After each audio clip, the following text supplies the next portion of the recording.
Buenas, ¿cómo andan? ¿Qué tal? Bueno, en esta clase vamos a ver ya lo que sería el último capítulo de macroeconomía, que es inflación. Eh, acá básicamente, a ver, primero nosotros hemos ya hablado de inflación en otros capítulos, necesariamente hay que hablar fundamentalmente para empezar a diferenciar lo que puede ser un aumento de precio con un contexto inflacionario. No todo aumento de precio va a ser inflación, eso lo vamos a aprender ahora. Y después, bueno, porque lamentablemente en nuestro día a día, desde hace ya mucho tiempo, aquí en Argentina vivimos un contexto inflacionario en donde, bueno, nos afecta en nuestra diaria. Ahora quizás vamos a verlo desde la parte teórica, ¿no? En primer lugar, vamos a analizar o vamos a entender por el concepto de inflación. Es decir, ¿qué es la inflación? Como les dije hace un momento, no todo aumento de precio es una causa, es un motivo por la inflación, sino pueden haber otros factores que justamente ya vimos en microeconomía, que son cambios que surgen en los mismos mercados y eso hace que los precios vayan variando. Pero no necesariamente eso es inflación. Después vamos a encontrar tipos de inflación, causas de la inflación, cuáles son los motivos que provocan inflación. Acá vamos a ver que hay dos grandes corrientes, o sea, hay muchos pensamientos o escuelas de economía a lo largo del tiempo, pero vamos a tener una corriente muy, muy fuerte que está, quizás Milton Friedman sea uno de los pensadores más importantes, y es que el único motivo que genera inflación es la emisión monetaria, o sea, a través del Estado, y después vamos a encontrarnos con otras corrientes en donde, bueno, las causas de inflación son varias, o sea, es una problemática multicausal.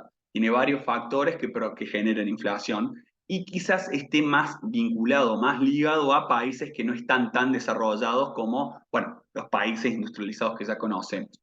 Después podemos ver cuáles son las consecuencias que nos trae la inflación. Muchos ya lo conocemos justamente por vivirlo, vivir la experiencia inflacionaria.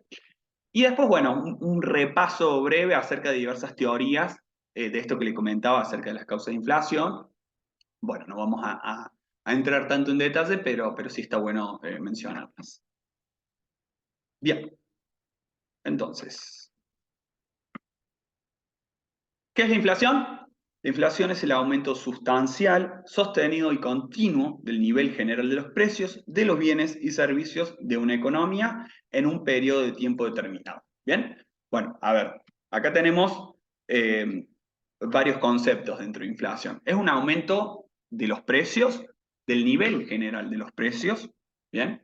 Es decir, este aumento de los precios tiene que sucederse en varios mercados, no necesariamente, a ver, un típico ejemplo, si vemos que se provoca una sequía y eso puede llegar a afectar la cosecha bueno, de algún fruto, alguna verdura, eso por el ejercicio propio que puede ocasionar un mercado entre oferta y demanda, al haber una menor oferta, porque hay una menor producción, eso hace que los precios aumenten.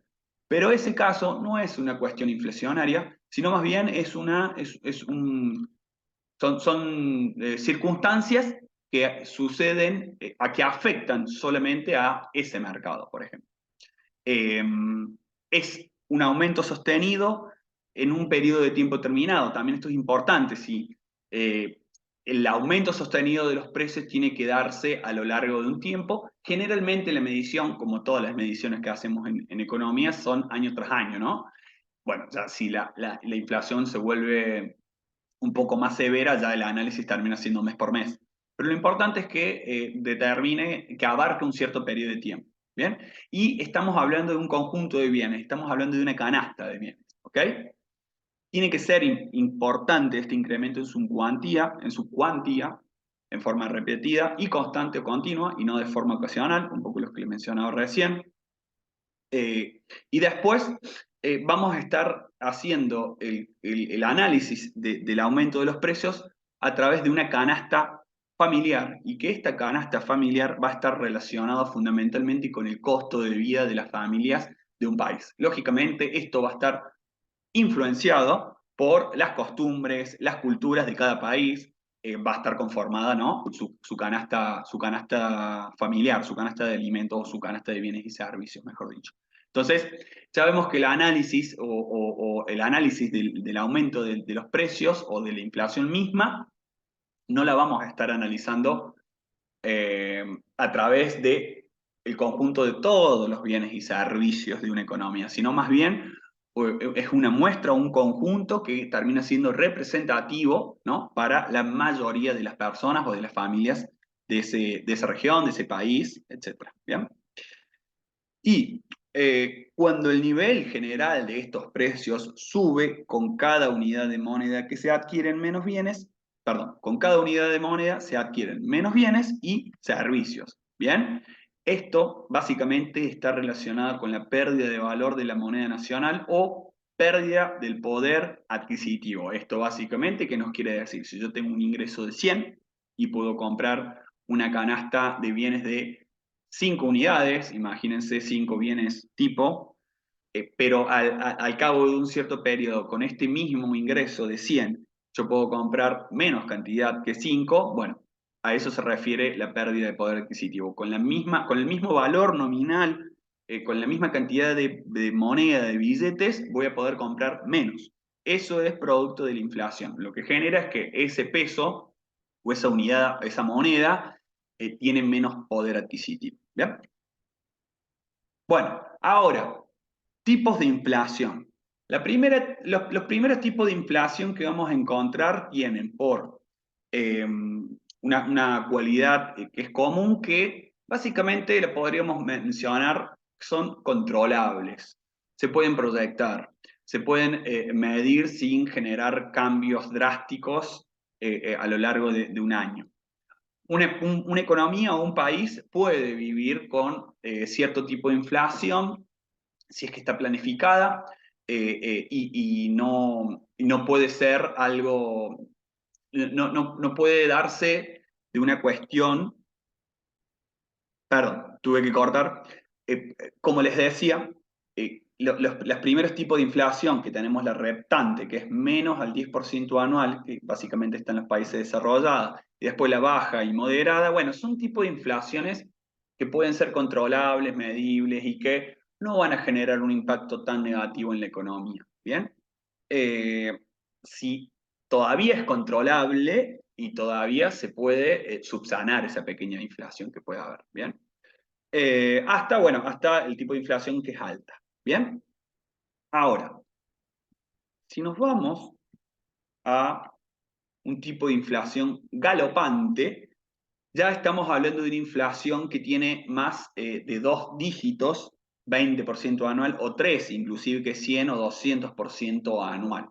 Acá, por ejemplo, en Argentina, hoy por hoy nos encontramos proyectando una inflación, bueno, ya hubo una inflación en el último año, llegado al 100% anual, hoy esperamos seguramente que a fin de año, lamentablemente llega a ese valor del 100% anual en el 2023, y nos estamos encontrando en este tipo de inflación, una galopante, ¿en dónde? ¿Qué es lo que nos está sucediendo? Bueno, estamos perdiendo el valor del dinero de forma muy rápida, ya todos los meses nos damos cuenta de que cada vez compramos menos, no es una sensación que ocurrió al cabo de un año, al siguiente mes ya la sensación de que compro menos, no es una sensación, sino una realidad de que estoy comprando menos, las variaciones de los precios o de los costos son cada vez más rápidos.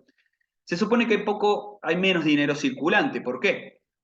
Porque básicamente no vamos a querer tener una moneda o un billete que cada vez pierde más valor. Entonces lo vamos a querer transformar ya sea en una divisa, como estamos haciendo de comprar dólares, o básicamente comprar inmuebles, básicamente comprar bienes que mantengan su valor de poder adquisitivo a lo largo del tiempo. ¿Ok? Entonces empieza a haber baja demanda del dinero circulante. ¿Okay? Y bueno, después ya la hiperinflación, de acá es básicamente una destrucción total del sistema de precios, ya no hay relevancia a la hora de tomar decisiones, mirar cómo son los precios porque ya no generan información porque esto puede estar modificándose día a día. Eh, Estamos hablando de tasas de inflación mensual arriba del 50% mensual. hoy por hoy nos estamos encontrando entre el 6-7% mensual. Bueno, estamos hablando de algo que llega a 50% mensual. Ahora, saltar de una inflación galopante a una hiperinflacionaria, bueno, no es que se puede medir con tiempo cuándo podría suceder, pero lógicamente no estaríamos tan alejados, ese es el tema, ¿no? Los precios se vuelven muy inestables y básicamente la hiperinflación te lleva a abandonar la moneda circulante, la moneda nacional, y pasas a usar otro tipo de moneda, en este caso el dólar, que es la moneda por excelencia y por la cual confiamos, o sea, en el plano internacional, la moneda que se confía es en el dólar, o inclusive aparecen pequeños mercados de trueque, ¿no? Se empiezan a sucederse experiencias en localidades, en ciertas comunidades, en donde ya la inflación o la hiperinflación es tal que nos lleva a volver al método tradicional de intercambio entre bienes sin ningún tipo de moneda. ¿Okay? Y se origina finalmente una enorme redistribución de los ingresos, que eso ya lo veremos más adelante, pero básicamente vamos a estar entre los empresarios y quizás los asalariados, los quienes mayor participación tienen en el PBI, y bueno, se genera una puja distributiva y un conflicto. ¿Ok? Y después tenemos este concepto o este tipo de inflación, mejor dicho, deflación, que es el concepto contrario, que básicamente es caída continua del nivel general de los precios. Esto hace una disminución de la actividad económica, se eleva la tasa de desempleo. Eh, a ver, con el tema de la deflación hay casos muy puntuales a nivel, en la historia de la economía cuando aparecieron los mercados, pero sí hay experiencias de procesos deflacionarios que se han ido sucediendo, por ejemplo, en Israel en la década del 80, que tenía una inflación, una hiperinflación de hecho, y a través de un programa, de un contrato social, un común acuerdo entre todos los agentes, lograron a través de los años disminuir la inflación. No es algo que sucede de un día para el otro, pero a través de los años han podido controlar el sistema de precios, básicamente. ¿Ok? Tenemos un caso en Japón también. Acá en Argentina tenemos al partir del 1990-91, con el plan convertibilidad, eso hizo que hubiese una deflación muy, muy abrupta, ¿no?, en la economía. Y bueno, entre tantos, pero son casos que no suelen darse a veces. Y finalmente encontramos un tipo de inflación que es denominada estamplación. Bueno, esto, si bien ya esto era algo que se venía estudiando, quien ya lo formalizó o lo teorizó es el ministro de Finanzas británico en 1965, MacLeod, perdón. Acá básicamente hay una confluencia entre una recesión y una inflación. O sea, nos encontramos en un estancamiento económico y a su vez hay un aumento persistente en el alza de los precios y bueno, fundamentalmente en los salarios. Bueno, básicamente lo que les dije, combina términos de recesión e inflación. Muchas veces bueno, indica la simultaneidad del alza de precios, aumento del desempleo y estancamiento económico, entrando en una crisis o incluso en una recesión. Bueno, esto es un fenómeno que se da ya cuando un país ha tenido un enorme proceso de inflación y luego difícil salir de esa situación, y eso provoca posterior una recesión y nos encontramos en una estanflación. Hay cierto tipo de inflación, vale la pena destacarlo, que es buena, porque ya vamos a entender, pero hay una relación inversa entre lo que es inflación y tasa de desempleo. Mayor inflación podemos encontrarnos, bueno, es una curva larga, pero hay un tramo de esta curva en donde si hay una mayor inflación, la tasa de desempleo es baja. Y si queremos disminuir la inflación, pues vamos a tener que aumentar la tasa de desempleo. Entonces, hay momentos en donde la economía se expande tanto de un país y ahí está la demanda que hay por todos los bienes, porque tenemos dinero en los bolsillos, porque tenemos trabajo, porque que eso hace que como la producción termina siendo algo que nos limita, o sea, las empresas ya no pueden producir más de lo que están produciendo, es lo que se denomina que están en una capacidad instalada del 100%, o estamos en una situación de pleno empleo, que eso sucede, y bueno, termina trasladándose este exceso de demanda, como todo mercado de oferta y demanda, eh, hacia un mayor precio de esos bienes. ¿Okay? Entonces, en cierto sentido, a veces que la inflación baja, controlada, es buena, es señal de que la economía está creciendo. ¿Okay? Ahora, ya cuando eso, cuando esta inflación permanece en el tiempo, cada vez es más, bueno, eso ya se torna algo todo lo contrario. ¿Okay? Bueno, ahora, tema indicadores de inflación. ¿Bien? ¿Por qué? Porque el nivel general de precio o este análisis del aumento sostenido del nivel general de los precios en un determinado de tiempo lo vamos a hacer a través de índices de precios, acá y en todo el mundo. Básicamente, va a ser la media de precios actuales de los bienes y servicios, calculados en términos relativos respecto a un año base y ponderados conforme a la proporción del consumo de cada bien. Es decir, vamos a tomar primero una canasta de bienes y servicios que sea representativo para las familias de un determinado país, de vuelta, dado las culturas, las costumbres, y vamos a calcular, por un lado, cuál es el promedio de esos precios eh, y finalmente cuál es la ponderación, o sea, cuál es la participación que tienen estos bienes en la canasta familiar, porque me imagino la participación de los bienes que estén relacionados con alimento y bebida seguramente va a ser distinto a la participación que puede tener con los servicios, ¿no? Como luz y agua. Entonces, armamos una canasta familiar, una canasta de bienes y servicios que sea representativo y lo analizamos respecto a un año base que se toma y vamos analizando mes a mes, trimestres, semestres, año, etc. ¿Bien? Y así calculamos la tasa de inflación. Entonces, ¿cómo hacemos? Un índice de precio va a ser la diferencia de precios de un conjunto de bienes y servicios en un periodo de tiempo. Perdón. La tasa de inflación en el tiempo t y en el tiempo t menos 1 la vamos a denominar con este símbolo que va a ser el nivel de precios en el periodo t menos el nivel de precios en el periodo t más 1, t menos 1 sobre el nivel de precios en t menos 1. Estos son siempre índices, ¿no? Entonces, si simplificamos esta fórmula, nos encontramos que la tasa de inflación es el nivel de precios en el periodo t sobre el nivel de precios en el periodo t menos 1, y nos va a dar un porcentaje de variación. ¿Ok? Por ejemplo, a ver, acá agarro la calculadora. Si tenemos que nuestro índice de precio en el periodo t más 1 fue de 100, ¿ok? Y vemos que nuestro índice calculado en el periodo t es de 105. Si hacemos esa fórmula, sería el nivel de precio en el periodo t, que es 105, sobre 100, y nos da 1,5, menos 1 por 100, y bueno, nuestra variación en este periodo de tiempo fue del 5% respecto al año base T-1. ¿Ok? Bien, ahora seguimos.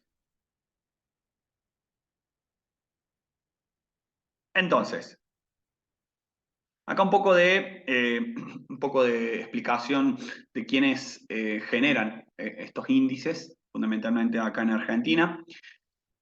Está el Instituto Nacional de Estadística y Censos, el INDEC, que va a ser el organismo público, que es quien ejerce la dirección de superior de todas las actividades estadísticas oficiales que se realizan en la República Argentina, y está dentro de lo que es el Ministerio de Economía de la Nación, y básicamente les mostramos los 3 o 4 índices más importantes que calcula, además de otros. Primero, el índice de los precios al consumidor, el famoso IPC, que es quien nos da la variación de la inflación a través del tiempo. Cuando nos dicen, cuando leemos en los medios o escuchamos en la radio que la variación de este mes fue del 8% de la inflación, bueno, nos está diciendo que el índice de los precios al consumidor, el IPC, varió un 8% respecto al mes anterior. Es decir, volviendo al ejemplo de recién, que si yo tenía un índice de precios de T-1 igual a 100, el índice de precios en el periodo T debiera ser de 108. Ahí tendríamos un 8% de variación mensual. Ya dijimos que son un canasta de bienes y servicios representativos y a su vez también se diferencia por región. Acá en Argentina vamos a encontrar varios IPC según región. Región del Cuyo, Gran Buenos Aires, Noreste, Noroeste, Pampeano y Patagonia. ¿Bien? Y de esa forma cada región va a poder comparar su IPC. Porque de nuevo, también no va a ser lo mismo la canasta de consumo, o mejor dicho, los precios que puede existir en alguna localidad de alguna provincia del norte como Jujuy, respecto a la ciudad autónoma de Buenos Aires, ¿no? Son completamente distintos los precios que manejan, entonces necesariamente este cálculo debe hacerse por región. Luego tenemos el IPM, antes se llamaba IPIM, ahora es IPM, que es el índice de precios mayorista.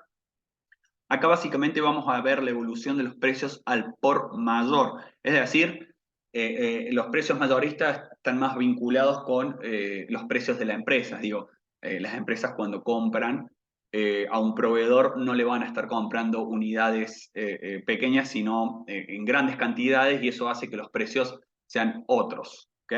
Allá sean precios más bajos quizás que al adquirirlos como consumidor final, ¿bien? Pero sí nos da eh, es un indicador que nos dice cómo es la competitividad con el resto del mundo y está muy relacionado, muy ligado al comercio exterior, ¿no? Recordemos que muchos bienes intermedios o insumos, que son bienes mayoristas, vienen del exterior. Después tenemos el índice de costo de construcción, el famoso ICC, que este va a ser la evolución promedio de los costos de la construcción que están destinados a la vivienda de la Ciudad Autónoma de Buenos Aires y 24 partidos del conurbano.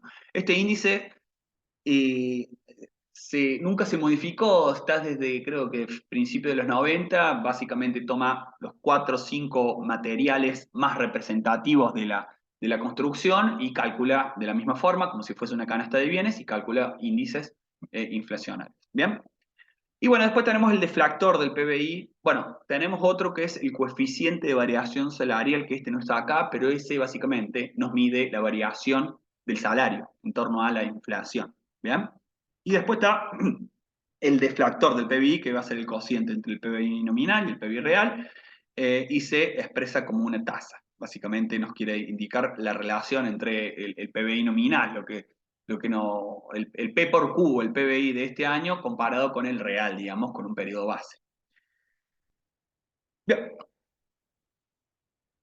Acá, como les decía, este es un simple gráfico, ¿no? Que toma de diciembre del 2016 hasta junio del 2020 dos índices que justamente los medimos, los mide el INDEC. Por un lado, el IPC, el índice de precios del consumidor, que es la curva naranja, que tomo diciembre de 2016 porque ese es el último año base que se consideró para el cálculo de la inflación. ¿Qué quiere decir? Que tomas como año base diciembre de 2016, ese valor es igual a 100. ¿Ok? Arrancamos con un índice que es 100 y después, mes tras mes, al momento de ir calculando estos índices, bueno, va a ir aumentando estos índices si estamos en un contexto inflacionario, y bueno, es lo que vemos en esta curva, ¿no? En esta serie de tiempo tenemos el IPC, que arranca en 100 y termina cerca de 350 este índice en junio del 2020, y luego tenemos el coeficiente de variación salarial, que es el índice que mide la variación de los salarios registrados, ¿no? O sea, que son empleo formal. Nosotros acá en Argentina lamentablemente tenemos un gran porcentaje de empleo informal, es decir, que no cuentan con servicios de previsión y jubilación, o sea, pagos de contribuciones de jubilación y pensión. Entonces, hay una gran participación allí que nos está midiendo, pero lo cierto es que como vemos cómo la evolución del IPC, esto, si lo tomamos en ese periodo, en cualquier otro periodo, vamos a ver que generalmente el IPC está muy por encima o por encima del coeficiente de variación salarial. ¿Okay?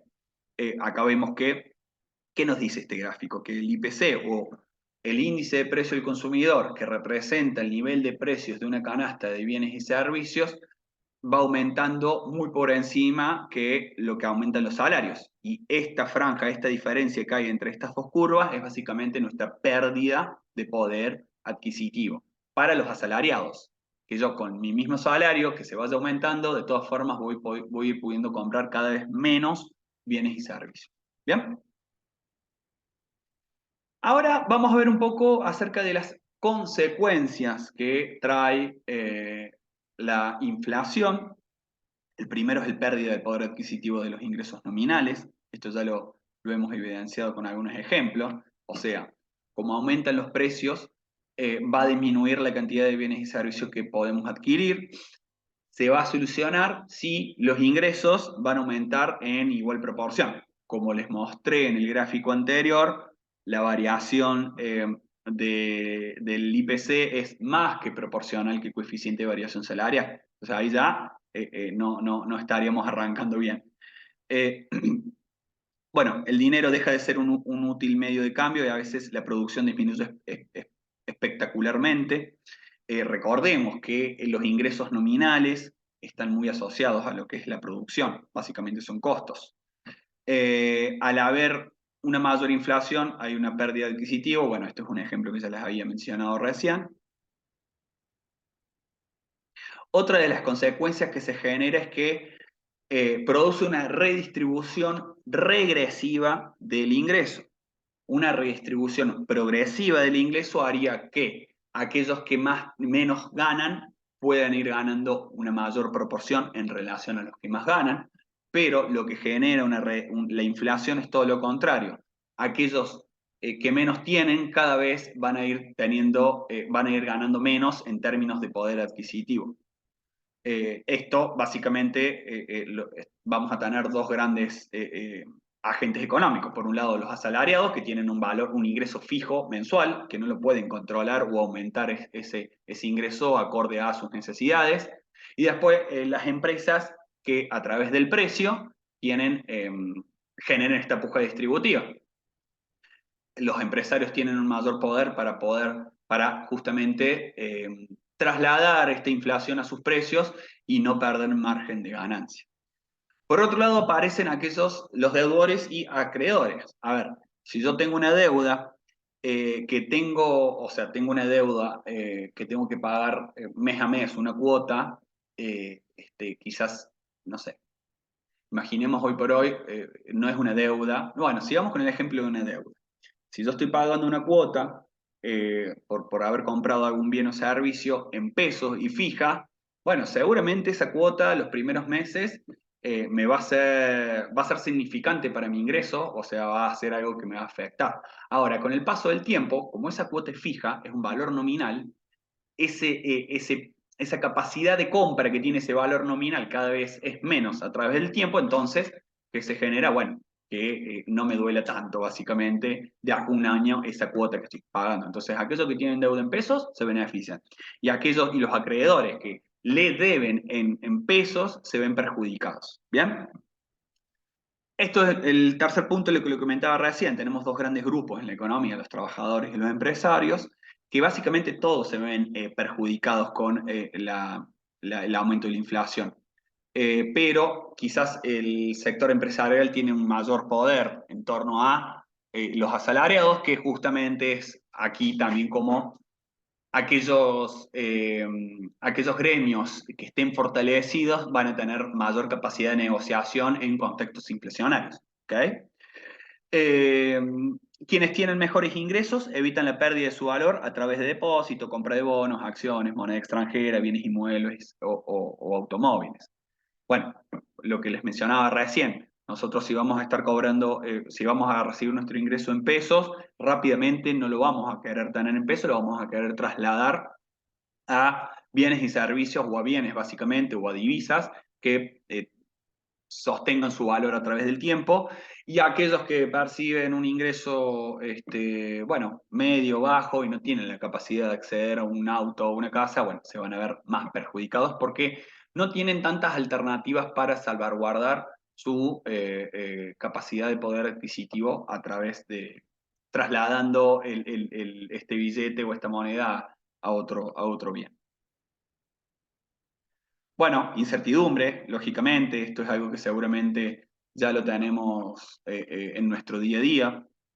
En primer lugar, decir que no todos los precios aumentan por igual. Entonces, si hoy vemos que a lo mejor hacer un pedido de delivery no va a costar lo mismo que algo que, no sé, quizás una noche o sea, ir a un restaurante nos puede llegar a ser lo mismo que pagar una noche o 2 noches en un hospedaje y nos va a parecer algo irrisorio, ¿no? Bueno, básicamente es esto, porque como no aumentan por igual, todos los precios relativos están distorsionados, entonces nos resulta sumamente difícil poder comparar precios entre un bien y otro conforme a las necesidades o qué fin último tiene este bien.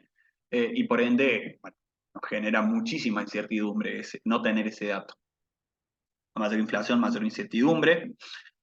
Nos va a perjudicar como consumidores, como productores, al sector público también lo perjudica, justamente porque las empresas van a dejar de invertir. Al haber incertidumbre, hay mayor riesgo, por ende van a ser más cautos a la hora de invertir y eso se traduce en una menor inversión. Y por ende, hay un mayor riesgo de inversión en todos los proyectos que se quieran analizar, ¿no? Tenemos también un impacto en la recaudación fiscal, o sea, en el sector público. Eh, Cuando los precios aumentan, posteriormente los ingresos nominales también van a aumentar, o sea, los salarios, los precios se van a traducir. Entonces, muchas personas, como ven aumentado su ingreso nominal, o sea, su salario nominal, van a aumentar también de categorías en aportes, o sea, los salarios están escalonados. Cada nivel de salario paga un cierto monto de aportes, es algo progresivo. A mayor ingreso nominal, mayor pagas de impuestos. Pero si tu salario se va aumentando en torno a que hay una mayor inflación, eso te va a obligar a entrar a una categoría en la que no estabas y por ende vas a tener que pagar más al fisco y en definitiva terminás no teniendo ningún aumento real, ¿no? Se lo lleva todo el sector público, es un impuesto encubierto, es lo que se denomina. Eh, y bueno, esto trae como consecuencia también un aumento del déficit público, porque básicamente este aumento del ingreso de las arcas del Estado a través de la inflación es hasta cierto tiempo, porque en algún momento esta inflación va a ser tal que va a hacer reducir nuestra compra de bienes y servicios, por ende menor recaudación impositiva. ¿Bien? Y se genera como tengo menos recaudación impositiva en el sector público, sigo teniendo el mismo gasto, empieza a generar lo que es el déficit público. Y bueno, después tenemos costos de la inflación. Vamos a dividir en dos grandes grupos. Primero vamos a tener una inflación que es la que se denomina la anticipada o la esperada, que es básicamente la inflación que estamos transitando hoy. ¿Por qué? Porque nosotros ya sabemos que el mes que viene va a haber inflación y sabemos que el mes que viene va a haber inflación y así sucesivamente. Lamentablemente es así. Cuando veamos que en un determinado mes el valor de la inflación fue menor que el mes anterior, pero a su vez el mes siguiente es igual. Y a lo mejor en 6 meses vemos que la inflación está bajando, bueno, nuestra expectativa ante esa inflación cada vez va a ser menor. Pero eh, como esta inflación justamente incorpora las expectativas, incorpora el análisis que puede tener, ya sea desde el pequeño comerciante del barrio hasta las grandes empresas o todos nosotros como consumidores, es que vamos a ser cautos ante como es algo previsible, vamos a prepararnos, ¿no? Porque somos expectantes de que va a haber una inflación. Entonces vamos a tener las personas o los consumidores van a querer mantener una menor cantidad de dinero. Los supermercadistas, los grandes comerciantes van a estar cambiando sus precios de su mercadería con más frecuencia. ¿Y qué sucede acá? Si un supermercado compró stock por 100, ¿no? Y compró cierta cantidad de bienes y servicios, de bienes para vender a 100, él sabe que la próxima unidad de tiempo, el próximo mes o los próximos meses, sabe que con esa cantidad de 100 unidades de pesos, ¿no? Lo que sea, él sabe, se antepone, se anticipa que va a poder comprar menos. Entonces su costo de reposición es el que juega acá. Entonces se va a anticipar a ese aumento que va a haber y lo va a aumentar en el presente para que cuando tenga que reponer el stock que vendió pueda comprar la misma cantidad. ¿Bien? Entonces, lo que es la expectativa inflacionaria es algo que termina siendo afecta de manera más negativa que otros factores que pueden traer el aumento de inflación. Bueno, lo que les mencioné, hay una distorsión en los precios relativos. Comparar precios es algo bastante complicado. Afecta el sistema tributario provocando distorsiones que modifican la distribución de la renta y asignación de los recursos. Luego, perdón, esta era la anticipada, bien.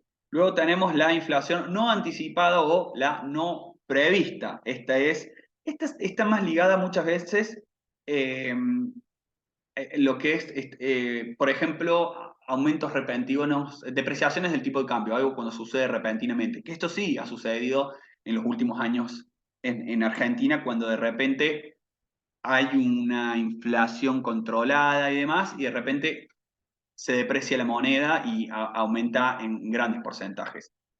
Esto no fue anticipado, esto no fue previsto y va a distorsionar el sistema económico, se va a ir trasladando esto tiempo al tiempo, ¿ok? Y empiezan a subirse los precios de los productos y los factores en diferentes tiempos, en diferente proporción, porque quizás aquellas empresas que no están tan afectadas con el valor del tipo de cambio, por ejemplo, porque a lo mejor no tienen su estructura de costo no está tan dolarizada, no necesitan tanta importación, entonces no van a ver afectados sus precios, pero quizás no sé, aquellos que necesitan de energía y se tiene que importar, bueno, seguramente van a ver afectado su estructura de costo y rápidamente lo van a trasladar a precios. ¿Bien? Hay una redistribución arbitraria de la riqueza, eh, hay una redistribución de la riqueza entre acreedores o deudores y viceversa. O sea, imagínense que ustedes proyectaron o hicieron un préstamo con determinados datos de la economía y que se iban a sostener a través del tiempo y de repente eso no sucede más. Bueno, hay una distorsión, hay un impacto sorpresivo, digamos, en todas las operaciones que se hayan hecho en ese periodo de tiempo. Y afecta directamente al salario real. ¿Bien?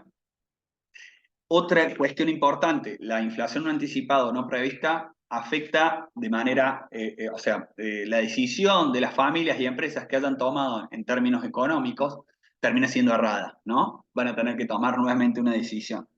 Hay distorsiones en el nivel de producción. Bueno, acá siempre los asalariados son los más afectados y aquellos que tienen ingresos flexibles pueden verse mejorados, o aquellos que perciben cobros en dólares pueden verse mejorados también porque voy a poder adquirir mayores dólares con mi misma cantidad de moneda, ¿no? De moneda en peso. Bueno, esto es lo que les mencionaba del impuesto encubierto, ¿no? En el Estado. Aumenta el costo del dinero, la tasa de interés, desalienta la inversión. Y bueno, inversiones en productos de gran valor como joyas, obras de arte, inmuebles, divisas. Bueno, y acá vamos a estar hablando un poco acerca de lo que es las causas que generan la inflación.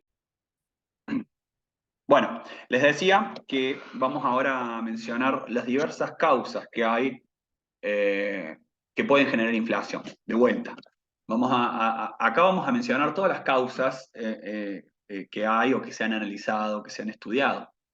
Entendamos que hay corrientes, que son los pensamientos de economía monetarista, que consideran que la causa única de la inflación es en términos monetarios, a través de la emisión de dinero. Y después vamos a encontrarnos con pensamientos que, bueno, consideran que hay otros factores u otras causas que provocan inflación. Primero, la inflación de costos, que básicamente trae como consecuencia redistribución de la renta. ¿Bien? Hay mayor remuneración a los factores de producción. O sea, ¿qué pasa? Los costos terminan siendo un sueldo, un salario, impuestos, intereses, beneficios, ¿no? Entonces, al haber inflación, va a verse afectado directamente la remuneración que van a recibir cada uno de los factores. Como generalmente el salario termina siendo la remuneración más importante en un proceso inflacionario, eh, generalmente es por donde termina sucediendo la inflación, a través del aumento de costos salariales, ¿no? O sea, costos de producción vía salario. Los costos de producción van a incluir costos laborales, sindicatos, costos de capital, materias primas, bienes y servicios adquiridos a otras empresas. En caso de importaciones, la inflación se termina trasladando a otros países y se asocia con una disminución de la producción. Tenemos costos fijos e impuestos y costos financieros como otro tipo de costos de producción. Pero, de vuelta, termina sucediendo generalmente por costos a través de los salarios, que es seguramente en la mayoría de las estructuras de costos de la empresa, no importa qué rama, qué actividad, va a haber una gran participación del costo de salario. Y como los precios, o sea, cuál es el precio de mercado, el que le asigna el empresario a su producto para venderlo, como depende de los costos de producción más un margen de beneficio, ¿qué va a suceder? Uy, perdón.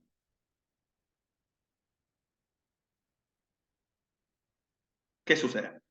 Si se produce un aumento salarial y la productividad se mantiene constante, o sea, digo, no hay un aumento, un salto productivo de la empresa, sino simplemente aumenta el costo salarial, el costo del salario justamente va a aumentar y este aumento puede haber varias opciones el empresario. Primero, trasladar este aumento de la remuneración a los precios. O sea, las empresas van a mantener su ganancia. ¿Por qué?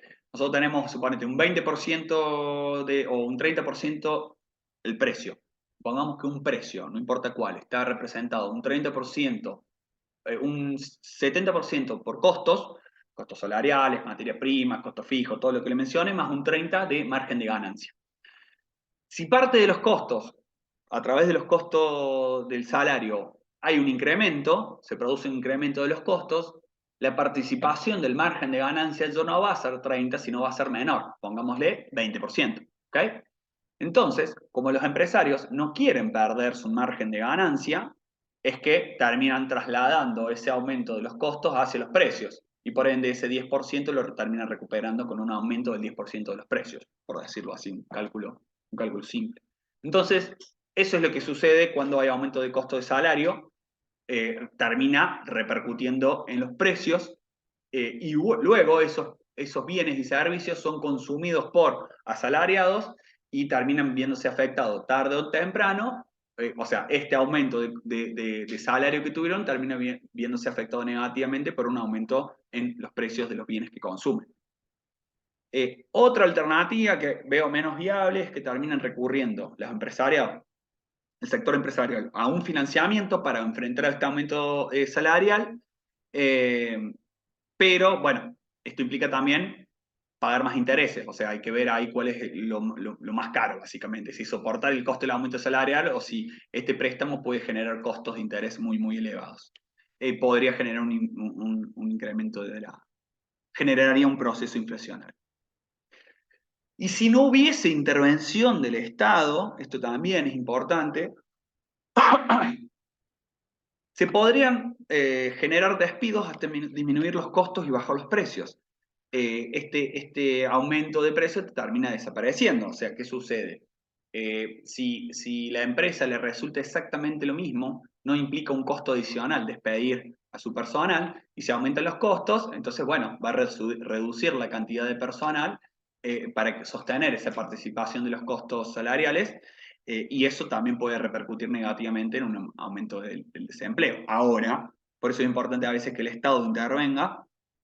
Esto va a hacer que si el Estado interviene, incrementa la cantidad de dinero en forma permanente y el aumento de los precios adquiere carácter permanente. La rectificación monetaria de la inflación, con el objeto de mantener pleno empleo, origina una espiral de precios y salarios nominales en forma continua, originando una inflación inercial que se repite periodo a periodo.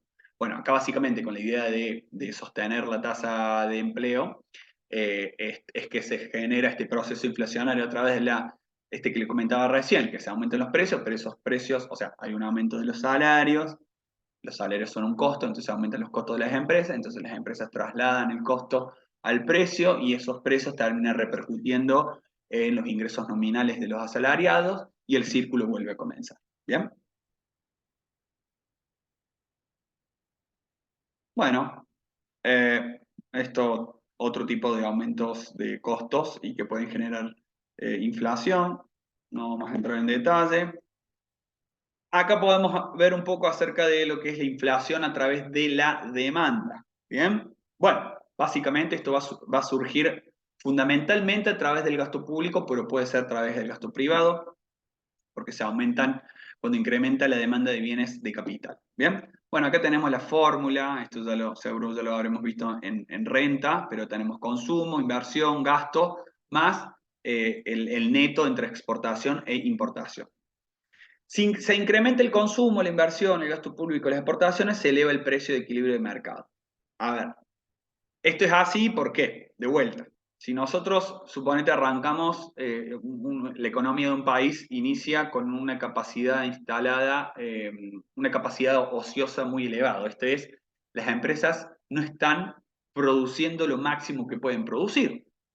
Entonces, si empieza a haber un aumento de la demanda de ciertos bienes, porque empieza a haber un incremento de la actividad económica y eso genera mayor riqueza para los individuos en general, eh, este aumento de las demandas de cada uno de los mercados se termina trasladando a una mayor oferta. Bien, entonces los precios no terminan generando inflación. Ahora, cuando la suba del gasto público, la suba del gasto privado, se genera cuando ya las empresas están a tope, o sea, no pueden producir más, necesitarían una fuerte inversión, pero eso es algo que se proyecta a largo plazo, no, no es algo que se sucede de un día para el otro.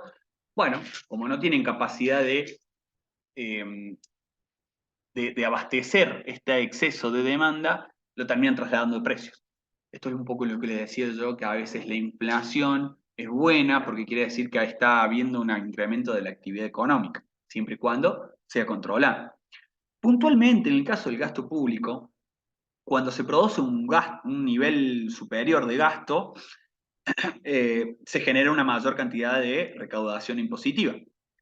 O sea, todo este caminito que les comenté recién de aumenta la oferta, aumenta la demanda, aumenta el gasto público, tenemos ingresos genuinos, o sea, el Estado recauda más de manera genuina, eh, pero esta recaudación comienza a agotarse justamente cuando ya la oferta o hay, hay pleno empleo, es decir, las empresas están trabajando en su máxima capacidad instalada, ya no pueden recurrir a una mayor recaudación de impuestos, es que empiezan a recurrir a otras fuentes de financiamiento, como es la emisión de la moneda a través del Banco Central o endeudamiento público interno o externo.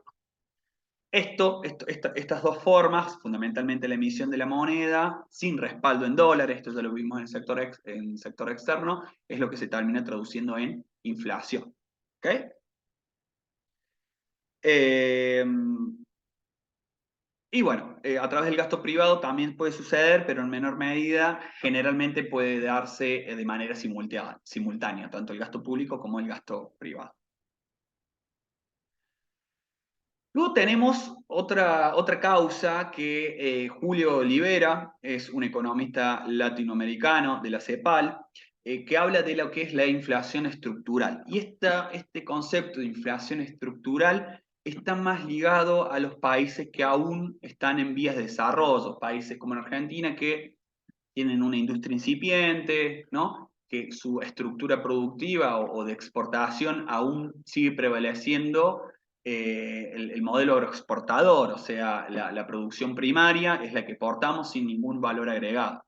Entonces, eh, lo que nos dice Olivera a través de la inflación estructural es que hay un desequilibrio en la estructura económica del país, no tenemos capacidad para generar ahorro, y nuestra limitación para exportar, esto es súper importante, y se puede producir escasez de bienes, costos de empresas dolarizadas, etc. A ver, limitaciones para exportar, ¿qué es lo que sucede? En clases anteriores yo les dije, la mejor forma de crecer económicamente es a través de mayores exportaciones. Pero lógicamente no es el camino más fácil, porque para exportar se requiere que una empresa, o sea, sí se exporta desde Argentina, pero para exportar más requiere una mayor competitividad con otros productos a nivel internacional. La competencia es muy, muy alta, entonces no es algo fácil de decidir, planear, exportar más de un determinado bien para recaudar, para traer más divisas. Entonces, hay una enorme restricción externa para poder generar mayores divisas. Esa es una de las grandes cualidades que tienen los países que están en vía de desarrollo. ¿Bien?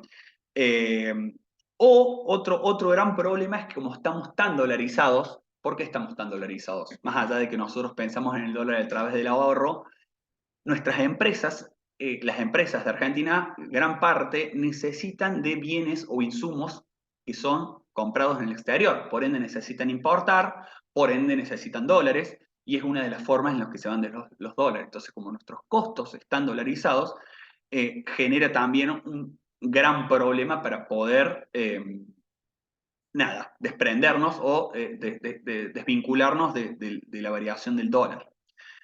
Eh, el concepto o el enfoque de la inflación estructural no lo vamos a explicar con una o dos variables, justamente, por esto es la palabra estructural. Eh, y de vuelta, está ligado a países que no están tan desarrollados. Y como sus exportaciones están más ligadas al sector primaria, el nivel de, o sea, su comercio de estas empresas está más ligado a lo que se denominan los commodities, o sea, precios internacionales. Entonces, si los precios internacionales son altos de la soja, el trigo, el petróleo, etcétera, bueno, seguramente nos vamos a ver muy beneficiados porque nuestros ingresos en divisa van a entrar y ahí estamos generando un crecimiento genuino de la actividad económica. Ahora, como nosotros no controlamos los precios internacionales, somos precios aceptantes, como cualquier otro mercado, y si los precios internacionales son bajos, nuestros ingresos en exportaciones van a ser bajos y por ende ahí tenemos, va a verse repercutido negativamente en nuestra actividad económica. Entonces, es muy importante tener en cuenta los precios internacionales, pero si solo queremos enfocar nuestra economía a través de los famosos commodities, no, en el corto plazo, a largo plazo nos va a ver afectado. La estructura inflacionaria a través de Julio Olivera nos explica de dos grandes sectores, el agropecuario, que es el principal, e industrial, donde existen factores estructurales que determinan un bajo rendimiento. Eh, y bueno, la expansión de la economía genera presiones sobre la producción que no pueden aumentar a corto plazo, ya que la ampliación de la oferta de alimentos es muy lenta y se resuelve por un cambio de los precios relativos. Es un poco lo que les venía a explicar recién. Como estamos ligados al sector primario, eh, el generar mayor oferta de alimentos no es algo que se genera de un día para el otro, entonces se termina trasladando en tema precios. ¿Bien? Siguiendo con la inflación estructural, eh, como consecuencia los industriales ven reducidos sus beneficios y aumentan los precios. Para que pueda mantenerse a este nivel, el gobierno aumenta la oferta de dinero y convalidando la inflación. ¿Por qué? Porque cualquier Estado va a preferir inflación antes que a recesión y empleo. O sea, en algún momento el Estado, la estructura inflacionaria, sabiendo que a corto plazo es muy difícil realizar cambios estructurales, entonces va a preferir una mayor inflación antes que generar recesión y desempleo. Y eh, esta rigidez estructural de la producción como el origen de las presiones que se encadenan la inflación y que luego es ratificada por el gobierno. O sea, básicamente no te dice que la emisión monetaria no produce inflación, sino cuáles son las principales causas y por qué terminamos emitiendo moneda, ¿no? Pero bueno, un detalle no menor es que son varios los países que están en las mismas en la misma situación que Argentina, que son productores y exportadores de bienes primarios y, bueno, no tienen semejante inflación, ¿no? Y bueno, finalmente la teoría monetarista, la inflación monetaria, básicamente el aumento de los precios es producido por el aumento de la cantidad de dinero en la sociedad, o sea, un incremento en la oferta monetaria por medio de la emisión primaria de dinero. Y esto, bueno, lo que les comentaba recién, termina traduciendo por un importante déficit fiscal. Como todo bien, al haber abundancia de un bien, como es el dinero, al haber tanta oferta, disminuye su precio. Pero esta disminución de precio se traduce en menor poder adquisitivo y nosotros lo vemos reflejado con un aumento de los precios de los bienes. ¿Bien? No es que aumenta el precio del dinero en sí, sino se traduce en aumento de los precios de los bienes porque hay un menor poder adquisitivo. Y bueno, la única causa que ven que provoca inflación es simplemente la emisión primaria de dinero sin respaldo en divisa fuerte, ¿no? Como el dólar, que es algo que ya habíamos mencionado. Uy, la demanda de dinero depende en forma inversa de la tasa de inflación, entonces como va a ser más alta, los agentes económicos se van a querer desprender más rápidamente de la moneda nacional. Entonces, esto genera una espiral. ¿Por qué? Porque si yo me quiero desprender rápidamente de la moneda que tiene inflación, esto hace provocar un aumento de la demanda, porque va a haber mayor demanda justamente para querer desprenderme, porque voy a querer comprar bienes que sostengan ese valor. Eso repercute aún más en la inflación, y el Estado, el sector público, comienza a gastar por encima de sus ingresos tributarios, justamente porque ya no tiene esa misma capacidad de recaudación, tiene que sostener la actividad económica, y esto, ¿cómo lo financia? Si no puedo por recursos tributarios, como le dije recién, va a ser por emisión primaria de dinero o por endeudamiento externo. Y bueno, los agentes económicos nos encontramos con más dinero del que deseamos tener. Nosotros no queremos tener tanto dinero de algo que genera inflación, entonces nos queremos desprender rápidamente. ¿Bien? Y bueno, nada, acá hay unos videos que si quieren verlos son muy interesantes acerca de la inflación monetaria. Planes de estabilización. A ver, tenemos, ¿qué son los planes de estabilización? Cuando hay una enorme inflación, eh, van a haber diversas medidas o políticas económicas a partir del Estado que van a ser destinadas para reducir la inflación. Las teorías ortodoxas, que básicamente son las teorías monetarias, básicamente hablan de política monetaria y que está más ligado a los bancos centrales. Básicamente tener un control del dinero y también un ajuste fiscal. ¿Bien? Eh, y los planes ortodoxos justamente van a manejar un ajuste fiscal y credibilidad. Ajuste fiscal implica reducción del gasto público. Y reducción del gasto público implica una disminución de la actividad económica. O sea, se los comento para también saber cuáles podrían ser las consecuencias de este ajuste fiscal. El ajuste fiscal es básicamente achicar el gasto, o sea, no gastar más de lo recaudado, básicamente achicar esa diferencia. Y después las teorías heterodoxas son no monetarias, establecen que hay presiones en la parte real que lleva a aumento de precios. Bueno, incluimos acá los estructuralistas en cuanto a la rigidez de la oferta, ¿no? Esto que les decía, en plena actividad económica, crecimiento económica, vamos a encontrarnos con una limitación por parte de la oferta y eso traduce a mayores precios. Eh, bueno, eso también se puede traducir con presión del sector laboral y demás. Bien. Bueno, no mucho más por aquí. Políticas de estabilización antiinflacionaria. Tenemos la política fiscal, como les dije recién, es el recorte del gasto público. Política monetaria, vamos a controlar la oferta de dinero. Esto es, no más emisión monetaria, sino es con respaldo de divisa fuerte. Y elevar la tasa de interés. ¿Por qué? Ya lo dijimos en el sector externo. El aumento de la tasa de en el sector financiero, perdón. El aumento de la tasa de interés implica una menor demanda de ese dinero, por ende, una menor actividad en la economía, y eso se traduce en disminución de la inflación. Y después, en cuanto a oferta de bienes y servicios, bueno, incentivar el ahorro y la inversión, aplicación de nuevas tecnologías, mejorar la gestión y la productividad, reducir la intervención del Estado mediante la disminución de la actividad regulatoria. A ver, estas son políticas que más a largo plazo, básicamente, ¿no? O sea, ¿cómo hacemos para incentivar a la población que ahorre de una determinada manera? ¿Cómo incentivamos a la innovación tecnológica y demás? ¿Ok? O sea, innovación tecnológica o nuevas tecnologías se traducen en una mayor productividad de las empresas, y por ende se traduce en mejores precios para la adquisición de compras de bienes y servicios. Bueno, otras medidas más heterodoxas, con el control de precios, el famoso ejemplo de precios cuidados. Estas son medidas que solas, por sí solas, no generan nada en lo absoluto. Tiene que haber un plan integral y algo que sea a mediano plazo, ¿no? Y bueno, el famoso control de tipo de cambio, que es lo que estamos viviendo hoy por hoy, ¿no? Todas estas políticas son heterodoxas con la idea de, entendiendo que la inflación es multicausal, es estructuralista, es estructural, perdón, y necesariamente se debe controlar el tipo de cambio, ¿no? Y finalmente, desempleo. Desempleo, cuando la oferta de trabajo supere la demanda de trabajo. Estos son los tipos de desempleo que puede haber.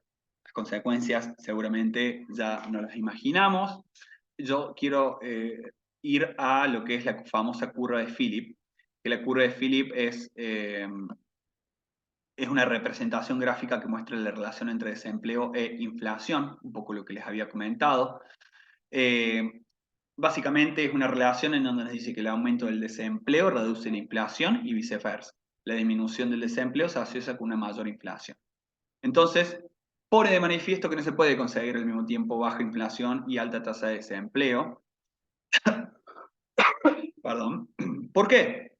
Cuanto mayor sea la demanda agregada, mayor será la tensión de los precios, por lo que estos subirán, mientras disminuye el desempleo. ¿Bien? Y en una situación inversa, entonces si nos encontramos en un contexto inflacionario y necesitamos reducirlo, vamos a tener que, por lo menos el Estado va a tener que reducir su gasto público.